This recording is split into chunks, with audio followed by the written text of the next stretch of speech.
Let's talk about the quotient rule for a minute. The quotient rule is actually very similar to the product rule, except instead of adding, we're subtracting.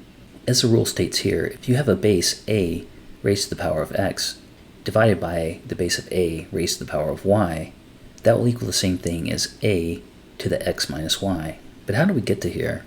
Let's take a look at the right-hand side. So we have 2 to the 5th divided by 2 squared, which by the quotient rule should equal 2 to the 5 minus 2, or 2 to the 3rd, which we know is equal to 8. Let's do what we did for the product rule and say that 2 to the 5th is 32, divided by 2 squared, which is 4, we know is equal to 8.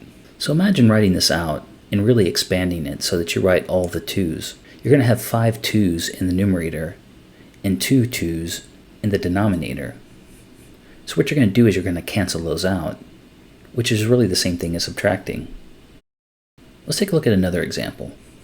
In this case, we have 2 squared divided by 2 to the 5th, so the order is reversed from the previous problem. The quotient rule tells us that this should be equal to 2 to the 2 minus 5, or 2 to the negative 3. Again, we're going to discuss this more when we talk about the negative exponent rule, but we know that any term raised to a negative power is the same thing as 1 over that term raised to the positive power. In this case, we have 2 to the negative 3. So by the negative exponent rule, this should be equal to 1 over 2 cubed, or 1/8.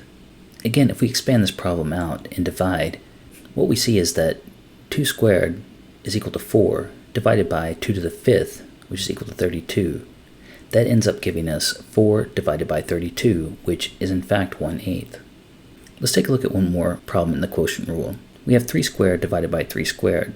The quotient rule tells us that that should be equal to 3 to the 2 minus 2, or 3 to the 0, which is equal to 1. So let's expand and multiply out just like we've done before. 3 squared is equal to 9, divided by 3 squared, which is also equal to 9, gives us 9 divided by 9, which is equal to 1. We'll cover this again, but this actually shows us why any term raised to the power of 0 is equal to 1.